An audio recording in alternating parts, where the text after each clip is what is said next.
Vincenzo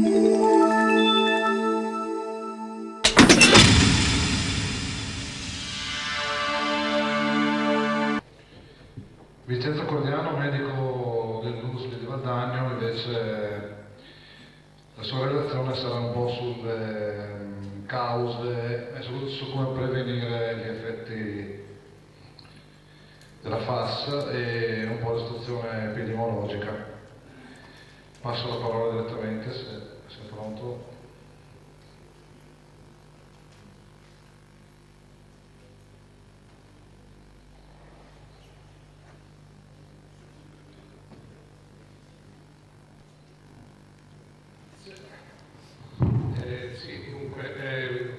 Buonasera a tutti, ringrazio gli organizzatori, siamo qui per parlare dell'inquinamento delle falde acquifere da FAS ha provocato un disastro ambientale. Qua gli organizzatori hanno messo un punto interrogativo quando gli ho chiesto perché c'è questo ombra di dubbio, mi hanno detto che hanno dovuto mettere il punto interrogativo, altrimenti qualche comune non avrebbe chiesto il patrocinio. Non so se sia vero, ma questo indica, se fosse vero, veramente il grado di sensibilità da parte di certi ambienti. Dunque ci sarebbe da parlare per ore di queste sostanze, di questo problema dell'inquinamento. Ho cercato di selezionare 4 argomenti e soprattutto cercando di illustrare le novità che sono in percorso dalla nostra ultima assemblea che si è tenuta a febbraio, e quindi invito eventualmente chi fosse interessato ad andarsi a vedere le registrazioni di quella serata per chi volesse avere ulteriori informazioni. Quindi io parlerò soprattutto di 4 cose, senza concedere il tempo, soprattutto dal punto del fatto dei limiti cui ha accennato in modo magistrale Gianni Tamino, del fatto che vedremo come sono stati raddoppiati in pratica da un giorno all'altro. Accenneremo ancora alla contaminazione della catena alimentare, un argomento molto importante che appunto c'è fuori, e vi dimostreremo in termini pratici come appunto l'avvenuta contaminazione della catena alimentare in Veneto, in zone contaminate, fa in modo che le persone particolarmente esposte possano essere sottoposte al rischio di ingerire enormi quantità di queste sostanze che, ripeto, sono cancerogene oltre che essere interferenti endocrini. Sono cancerogene perché lo ha sancito nel giugno 2014 l'OIAC, l'Agenzia per la ricerca internazionale del cancro di Lione, che appunto ha classificato queste sostanze come cancerogene di classe 2B. Anche l'EPA, cioè l'Agenzia per la protezione dell'ambiente americana, aveva fatto la stessa cosa nel 2005.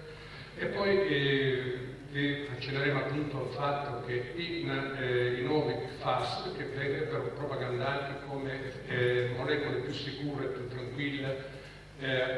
atossiche rispetto a quelle vecchie, come invece probabilmente sono più tossiche, sono altrettanto tossiche, se non più tossiche di quelle che vorrebbero sostituire. E infine vedremo appunto, vi darò alcuni ragguagli sulle indagini epidemiologiche che ha fatto l'ISTE e quelle che stiamo cercando di fare in modo prospettico per cercare di risolvere una questione, una domanda che qui aleggia su questa aula ma anche in tutto il Veneto, se queste molecole hanno effettivamente provocato danni alla salute degli uomini in questo ambiente, in Veneto, in quelle regioni più colpite, ma non in Australia o negli Stati Uniti. E noi dell'ISDE abbiamo fondato sospetto, in base ai dati ufficiali che si possono ricavare dal Servizio Epidemiologico Regionale del Veneto, dalle pubblicazioni del Registro Tumore del Veneto e dall'indagine epidemiologica che noi abbiamo fatto assieme all'Istituto Tumore di Milano, che questi danni probabilmente ci sono stati anche qui, come c'è da aspettarsi, visto che queste sostanze appunto sono classificate come cancerogeni interferenti endocrini e hanno provocato delle gravi danni alla salute delle popolazioni esposte, ma solo esposte per motivi professionali, quindi gli operai che lavoravano nella produzione di queste molecole o delle industrie che le utilizzavano per produrre vari prodotti di uso quotidiano, ma hanno dimostrato gli stessi effetti anche nella popolazione generale esposta, cioè non esposta per motivi professionali. Quindi per quanto riguarda il fatto dei limiti, si è venuto a sapere non molto tempo fa che in pratica tutti i tentativi che sono stati finora messi in atto di cercare di depurare le acque da queste sostanze in pratica sono falliti. Ha detto anche Gianni, visto la concentrazione media di queste sostanze, in pratica non è che sia di granché diminuita rispetto alle sorte, parliamo di concentrazioni medie. E sono in pratica anche dati ricavabili dalle pubblicazioni dell'ARPA. Quindi non funziona, cosa succede? Che risultano false, pseudo-tranquillizzanti queste affermazioni fatte all'origine, da quando vedi nel 2013, quando dopo qualche mese, dopo che venne alla luce questo grave episodio di contaminazione, quando già si distribuivano a piene mani dichiarazioni tranquillizzanti, pseudo-tranquillizzanti da parte delle autorità preposte. Vedete qui c'è un ex sindaco di Lonigo, che per fortuna non c'è più, almeno come qualità di sindaco, cioè lui vincilava sulla qualità dell'acqua. E anche, stai tranquilli, c'è tutto sotto controllo, abbiamo visto come è tutto sotto controllo. In pratica cosa hanno fatto questi? Hanno fatto il giochetto che è stato fatto in passato con l'atrazina, visto che non riuscivano a mantenere sotto gli stessi limiti che loro stessi avevano distribuito, che avevano stabilito, non hanno fatto altro che raddoppiarli in pratica, perché si è passati da un giorno all'altro da un limite considerato tutti i PFAS di 1030 nanogrammi per litro, in pratica 2030. E come è avvenuto? Questo giochino, insomma. Prima venivano considerati in pratica 3 gruppi di PFAS, il PFOS, il PFOA e tutti gli altri PFAS, che erano circa una dozzina di molecole, almeno quelle che vengono dosate dall'ARPA. Ed erano stabiliti dei limiti per ognuna di queste 3 categorie, massimo 30 nanogrammi per il PFOS, che è la sostanza più tossica, più pericolosa, che ripeto è stata bandita dagli Stati Uniti già dal 2002, cioè nel 2002 il PFOS non viene praticamente prodotto, viene utilizzato soltanto con delle deroghe eccezionali, per esempio per le tute degli astronauti, per alcuni insetticidi o pesticidi che sarebbero insostituibili. Allora, quindi, nonostante appunto non sia mai prodotto più di PFOS da una dozzina di anni, noi ce lo ritroviamo qui a Vicenza, nel Veneto, in concentrazioni altissime, molto di gran lunga superiore rispetto ai limiti che l'Istituto Superiore di Sanità ha stabilito, che erano 30 nanogrammi. Poi erano 500 nanogrammi per il PFOA e 500 per gli altri PFAS. Ricordatevi questa definizione di altri PFAS che comprende tutto un calderone di almeno una dozzina, ma solo di più, di molecole, tra cui ci sono due molecole, PFBA e PFBS, che sono cosiddette molecole cioè PFAS a corta catena, costituite da 4-6 atomi di carbonio, mentre il PFOA e il PFOS ne hanno 8, sono più lunghe. E allora l'industria che li produce, tra cui altri miteni, da anni sta cercando, dopo che è stato bandito appunto l'utilizzo del PFOS e PFOA, sta cercando dei sostituti, ma non riescono a trovare sostituti altrettanto economici ed efficienti, per cui ricorre sempre, sostituisce i composti perfluoroalchilici PFAS con altri PFAS però più piccoli, a molecola più breve, più corta, sostenendo che queste sostanze sono meno tossiche perché appunto durano di meno nel sangue delle persone, durano di meno nell'ambiente, quindi vengono eliminate più facilmente e sono meno tossiche. Nessuno ha mai dimostrato che questo sia effettivamente vero. Anzi, ci sono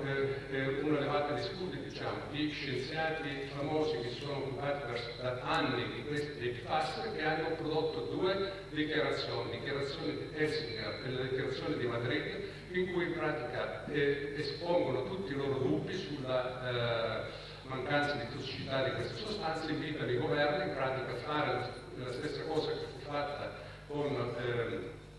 il gas, il cloroperfuori, che venivano usati come refrigeranti, che erano i gas che distruggevano il gas sull'ozono, e quindi poi furono banditi.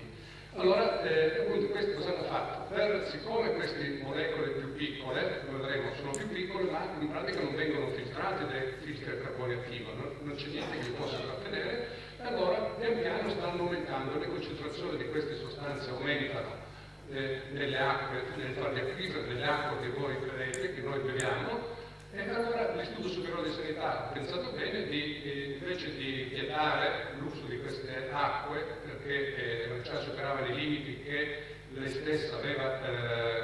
stesso aveva stabilito un anno prima, ha pensato bene di raddoppiarle, facendo in modo, estraendo da quel gruppo dei 12 ANTFAS, la cui somma totale era 500 nanogrammi litro, e ha stabilito che per ognuno di questi due, PFPA e PFPS, 500 nanogrammi litro per ognuno, quindi alla fine abbiamo un valore di 30 nanogrammi per il PFOS, 500 per il PFOA, 500 per il PFPA, 500 per le PFPS e 500 per gli altri PFAS, quindi abbiamo un 2000 nanogrammi contro. Quindi a partire da agosto c'è la possibilità che queste acque vengano considerate potabili con 2030 nanogrammi contro i 1000 che c'erano fino a un mese prima. E quindi risulta un po', come dire, fa un po' tenerezza anche quando i sindaci di questa regione che amministrano le zone più contaminate si chiedono al Ministero insistentemente di dirgli quanto sono pericolosi i fluoruri. Ma il Ministero già gli ha data la risposta, perché ha già autorizzato il raddoppio delle concentrazioni di queste sostanze, sostenendo in pratica che non c'è nessuna pericolosità da parte di queste molecole, ma già lo avevano detto anche illustri dirigenti del Sistema Sanitario Nazionale o anche dirigenti di gestori delle acque, che l'acqua inquinata del PFAS per il Ministero si può bere, quindi potete berla tranquillamente. Addirittura qui si accusava qualche forza politica di aver creato allarmismo a fini elettorali, questo nel 2013. Allora, ormai appunto, passando al secondo argomento, diciamo ormai è dimostrato che i PFAS anche in Veneto hanno contaminato la catena alimentare, non solo l'acqua, e noi l'avevamo detto in questo convegno che avevamo organizzato con l'ISD Medicina Democratica, in cui era presente l'onorevole Andrea Zanoni, allora era deputato europeo, che ripeto fu il primo ad appoggiare in modo convinto la richiesta che noi avevamo fatto nel 2013, che venisse avviata subito un'indagine epidemiologica, uno screening sanitario sulla popolazione esposta, che ripeto sono 350.000 abitanti di una sessantina di comuni sparsi in almeno 3 o 4 province del Veneto, che sono state esposte. Mentre negli Stati Uniti, nel caso però di Ponte, che è stato cui si accennava prima, sono 70.000 abitanti. Quindi noi dell'ISPE avevamo avuto il sospetto, ma rifacendoci all'esperienza passata appunto negli Stati Uniti, che ormai c'era il rischio che queste molecole avessero contaminato la catena alimentare e quindi fossero andate a penetrare poi anche nel sangue dell'organismo umano. Quindi organizziamo a gennaio del 2014 questo evento a Chiostro di Santa Corona a Vicenza, e qui appunto parliamo adesso delle conseguenze che possono avere questi limiti. Vedete, si accennava, questi sono i limiti dell'acqua potabile. Quando si parla di microgrammi litro, si parla appunto dei diversi limiti che ci sono per quanto riguarda le concentrazioni permesse nell'acqua. Invece, quando si parla di c'è la sigla Kg, quindi chilogrammo per peso corporeo, si intende la quantità che, secondo le varie autorità governative, è permessa di assunzione di ogni giorno di quantità per ogni chilo di peso corporeo. Per quanto riguarda il PFOA, secondo l'EFSA, sarebbero permessi 1,5 microgrammi, che sarebbero 1500 nanogrammi per chilo, e per il PFOS invece 10 volte di meno, 0,15 microgrammi per chilo. Gianni ha detto, ha accennato un po' al fatto che l'EFSA è cavata da grossi conflitti di interesse. Per esempio, non a caso la vicepresidente del pannello CONTAM, si chiama, Contaminazione degli Alimenti, era, adesso l'hanno sostituita, si chiama Diana Bradford, che era una ricercatrice universitaria che era stata finanziata nelle sue ricerche dalla Solvay, dalla Roche, la Solvay, è una delle due ditte che l'Italia produce questi composti perfluoralchilici, l'altra è la Miteni, e la Solvay si è macchiata di gravi episodi di contaminazione appunto delle falde acquifere dei suoli a Spinetta Marengo, in provincia di Alessandria, dove vengono prodotte queste sostanze. Quindi l'EFSA aveva stabilito questi limiti, però l'Istituto Superiore di Sanità, quando si è trattato di stabilire, quando venne fuori la contaminazione qui in Veneto, ha detto, vedete, in pratica sì, l'EFSA ha stabilito quei limiti lì, però sarebbe opportuno utilizzare non quelli dell'EFSA, ma quelli fatti negli Stati Uniti, che sarebbero di circa 8 volte inferiori, quindi 0,19 verso 1,5 microgrammi per chilo. Questo è appunto quanto si affermava l'EFSA nel parere che diede alla Regione nel giugno del 2013. Però dopo, come abbiamo visto, invece nel secondo parere che è dato a gennaio del 2014 ha fatto marcia indietro, ha smentito se stesso dicendo che era preferibile scegliere quelle date dall'EFSA. Ma questo perché? Perché se avessero scelto i valori americani, sicuramente in tutti i comuni si sarebbe superata la dose massima quotidiana. E questo lo dicevo già nel marzo 2015, quando avevo tradotto su un sito che io curo, che si chiama nopops.it, dove mi diverto un po' a tradurre le centinaia di articoli che vengono pubblicati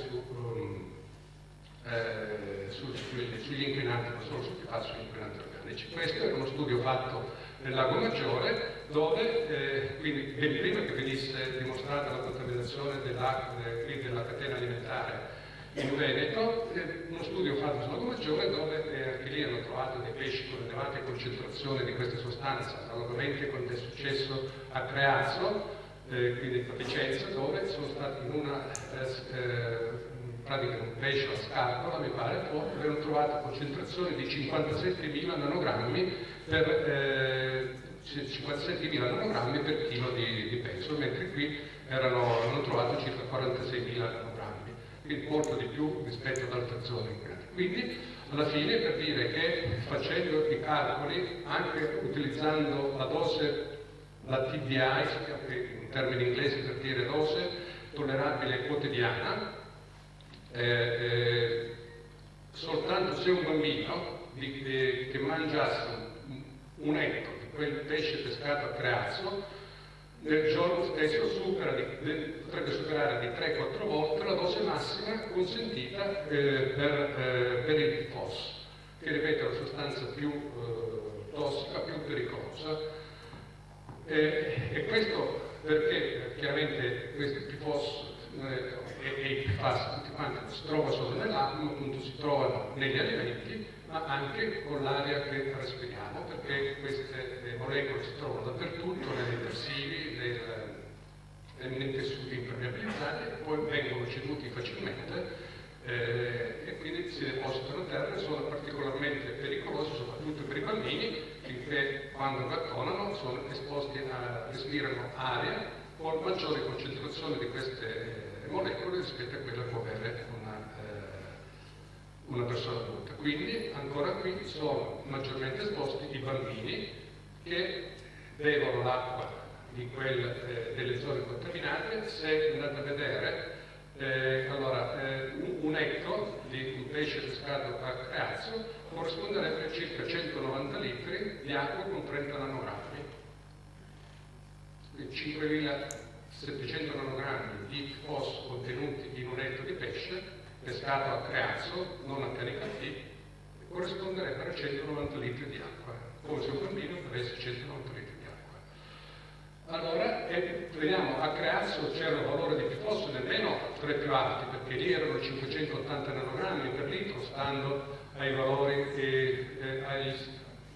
a questi dati forniti dall'ARPA. Però, per esempio, figuriamoci cosa potrebbe succedere se si mangiassero dei pesci pescati a un tempo maggiore, dove le concentrazioni sono nel 1435, poi nel Medicotessero, dove solo per il PFOS si è arrivati a 10.960 nanogrammi litro.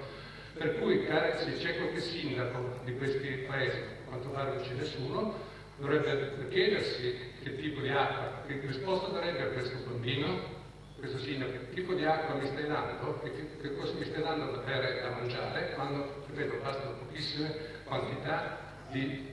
alimenti prodotti in loco per superare e di molto la concentrazione massima giornaliera.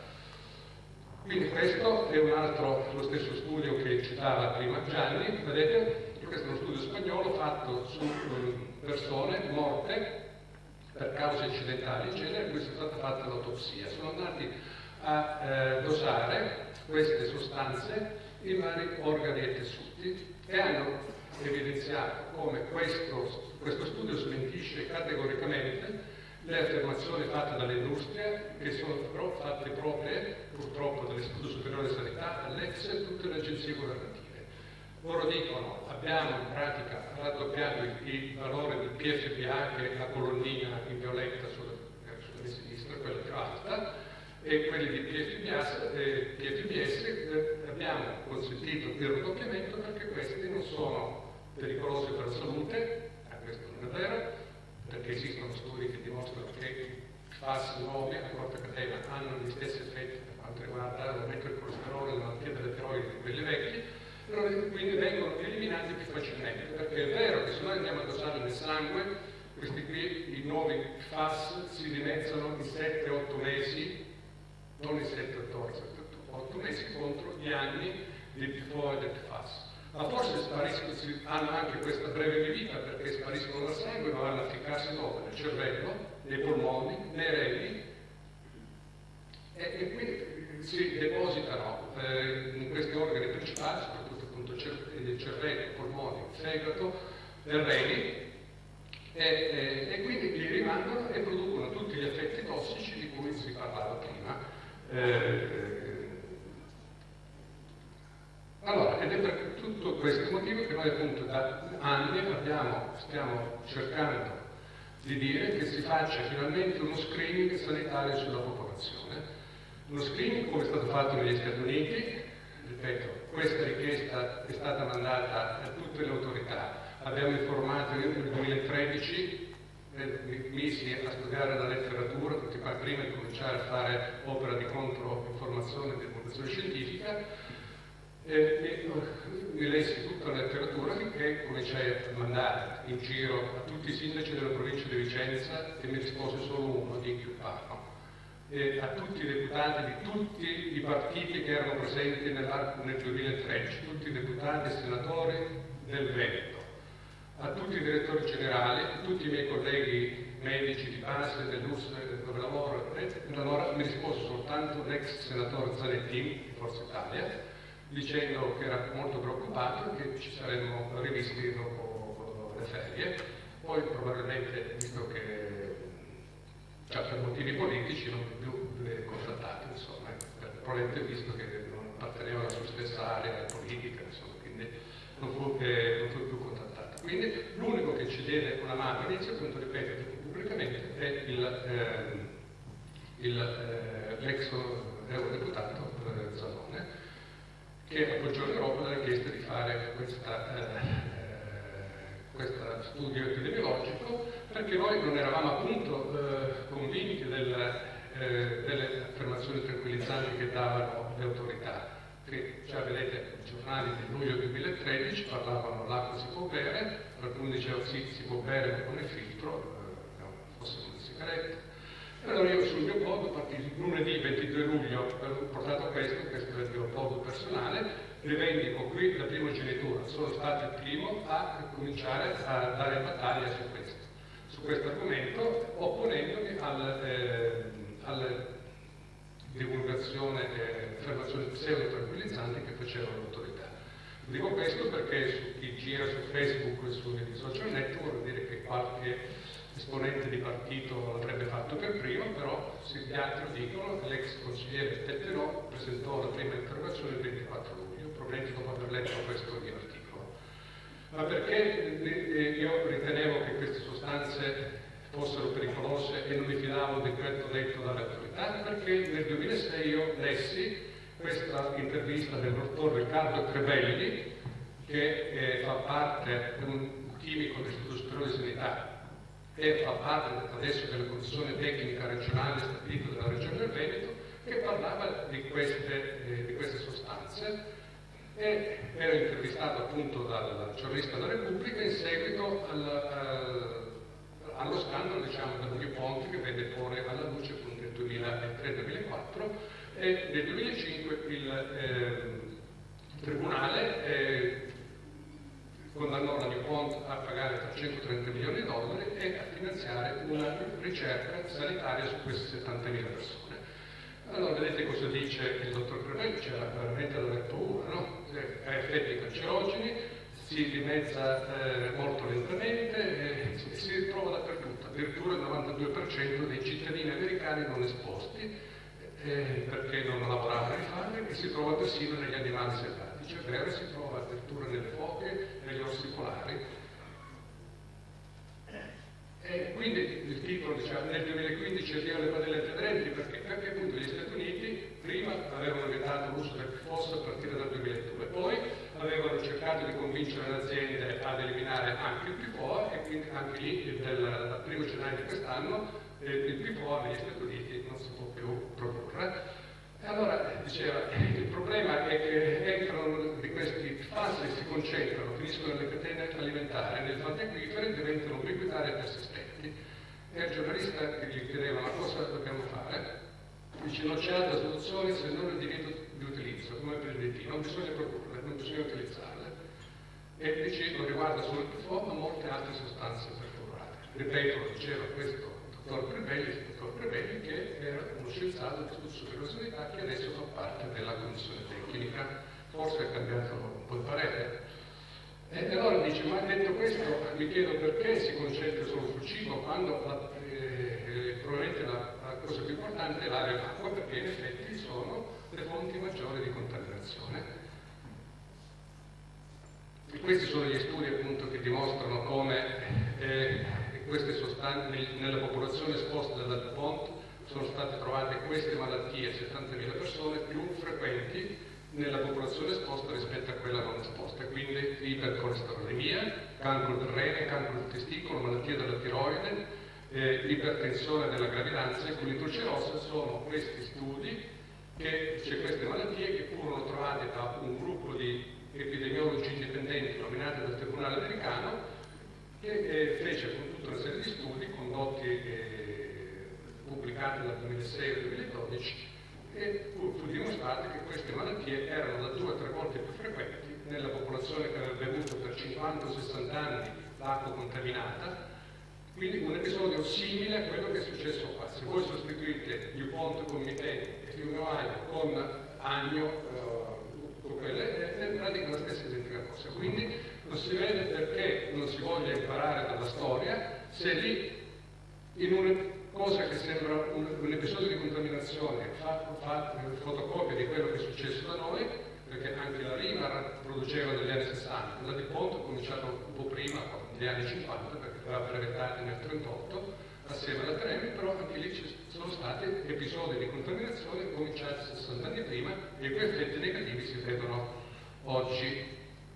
Quindi, sì, questo l'abbiamo detto. Allora, cosa abbiamo fatto noi per scatenare questo problema? Io sono andato a rivedermi se diciamo, nei 21 comuni, quelli che aveva citato Gianni, se ci fossero dati ufficiali, dati indiretti, che potessero far pensare che quelle malattie, diciamo, FAS associate, che possono essere provocate dai FAS, anche dai PFAS, non solo da queste molecole, fossero più frequenti nei comuni contaminati. E vedete che allora sono andato a consultare Atlante di mortalità, si chiama, fatto dal Servizio Epidemiologico Regionale del Veneto. Tutti potete scaricarvelo dall'indirizzo internet qua giù. 180-2000, il comune di Vicenza e il comune di Lonigo erano al primo e secondo posto per 20 anni del Veneto per quanto riguarda la mortalità per le leucemie. Quindi questi dati facevano pensare che gli effetti, diciamo, le cause che possono aumentare i linfomi, tra cui anche il PFAS, forse continuavano a lavorare non solo nel secolo scorso, ma anche diciamo, nel 2000, a partire dal 2000. E io ero preoccupato perché questo sono i dati del registro tumore del Veneto. Vedete come questo in Veneto i tassi di tutti i tumori, esclusi il melanoma, sono superiori sia nei maschi che nelle femmine, la linea in alto per i maschi veneti e quella rossa per le femmine venete, sono più alti rispetto alla media dei registri tumore del Veneto, d'Italia. E questo per brevità ve lo faccio vedere, ma se andiamo a vedere per quasi tutti i tipi di tumore, e soprattutto quelli provocati da FAS, vescica, prostata, linfomi e reni, sono più frequenti nel Veneto rispetto alla media. Quindi vuol dire che probabilmente forse non c'è da stare tranquilli nemmeno nel resto del Veneto. Abbiamo detto che provocano malattia della tiroide, questi sono i tassi di estensione ticket per malattia della tiroide. Vedete, l'urso numero 5, Ovis tricentina, è quella che ha il maggior tasso di patologie tiroidee, dimostrate da questa pubblicazione del SAR Veneto, Servizio Epidemiologico Regionale del Veneto, e seguita poi da altre URSS tipo 20, 21 del Legnago, dove anche qui sono le zone più contaminate dal PFAS. Ripeto, le patologie della tiroide possono avere tante cause, fattori ereditari, mancanza di tiroide, eccetera, però, come dimostrato, probabilmente il fatto di essere esposti anche al PFAS può aggravare le malattie della tiroide e farle venire molto prima.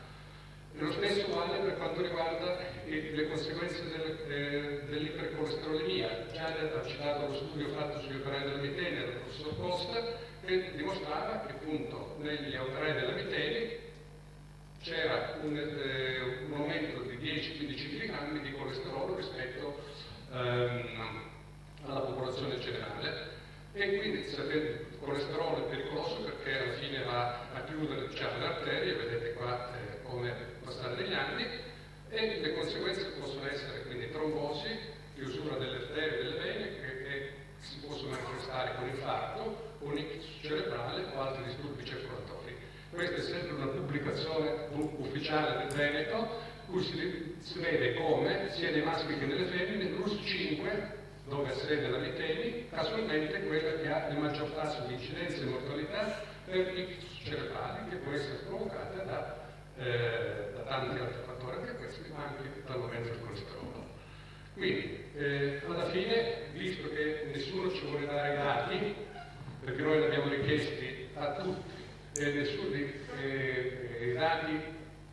dovrebbero essere pubblici, dati vostri, nostri, pubblicati dal Servizio Epidemiologico Regionale del Veneto, dal Registro Tumore del Veneto, non ci vogliono dare i dati di mortalità comune per comune. Allora siamo andati, appunto, assieme al dottor Vai, alla dottoressa Mastrantonio dell'Enea e al professor Paolo Cosignani, che adesso in pensione era direttore del Servizio di Epidemiologia di Registro Tumore di Milano, quindi gente seria, sono andati a vedere le cause di mortalità nei comuni contaminati, quelli che noi avevamo, di cui avevamo con sicurezza le concentrazioni delle acque potabili, perché anche questo sarebbe da dire, se voi andate a vedere i risultati delle determinazioni fatte dall'ACLOG, si parla mai di acqua potabile, ma sempre di acque superficiali, acque profonde, acque di risorgimento, eccetera, eccetera. Quindi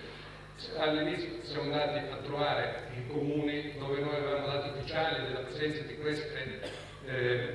sostanze nell'acqua potabile, li abbiamo incrociati con le dichiarazioni di morte delle schede ISTAT che ogni medico deve compilare per quando constata un decesso, e abbiamo visto appunto che stranamente in questi 4 comuni, Loligo, Casale sul Sile, Montegnano e Cartigliano, quelli che avevano più di 500 nanogrammi litro di PFAS, avevamo scelto questa soglia, c'erano tutte queste malattie, dove c'è scritto sì, quindi sono malattie tipo diabete, malattie dell'apparato genitourinario, tumore dei reni nelle femmine, delle ovaie, della mammella,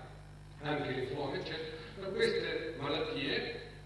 erano più frequenti in questi 4 comuni che avevano più di 500 nanogrammi litro nell'acqua rispetto a quelli che ne avevano di meno. Poi abbiamo aggiornato lo studio e adesso i comuni sono diventati 11. Li vedete qua nella lista, Campiano, Paredo, Bagnolo, Pilato, Bologna Veneto, eccetera. Questi sono 11 comuni, tra quelli più contaminati, dove c'è un eccesso di mortalità per uno o più di queste malattie rispetto alle zone non contaminate. E questa è la mappa che io ho fatto della distribuzione dei PFAS in Veneto. Vedete qua delle zone dove ci sono le goccioline, queste sono le zone più contaminate, quelle colore nero sono quelle dove è stato superato, secondo i dati che sono riportati nella delibera recente della Regione Veneto del 29 ottobre,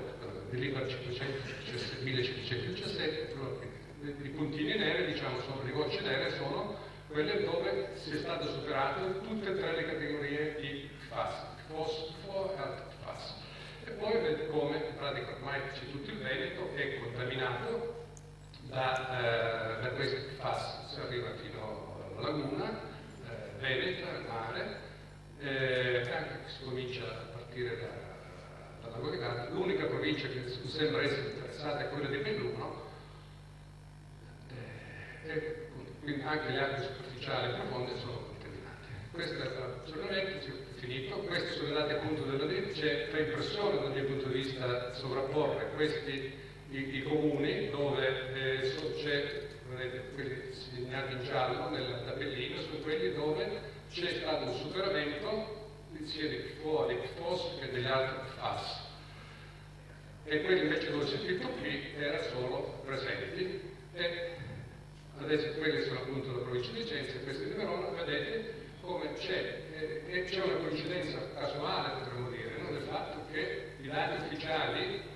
per la prima volta dimostrano che nelle acque potabili dei comuni dove si è superata quella concentrazione di questi PFAS c'è una corrispondenza con lo studio che noi abbiamo fatto. Vedete che è uno studio di mortalità retrospettivo, cioè che ha visto cosa è successo negli anni scorsi, ma appunto adesso vogliamo anche guardare avanti. Per questo abbiamo organizzato uno studio epidemiologico online a cui tutti voi potete partecipare, siete invitati a partecipare. La privacy è garantita in modo assoluto, abbiamo superato le forche caudine del garante della privacy, è fatto in modo tale sistema informatico per cui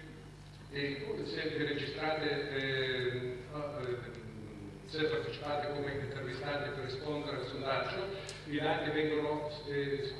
salvati su 2 computer diversi. I ricercatori non possono accedere ai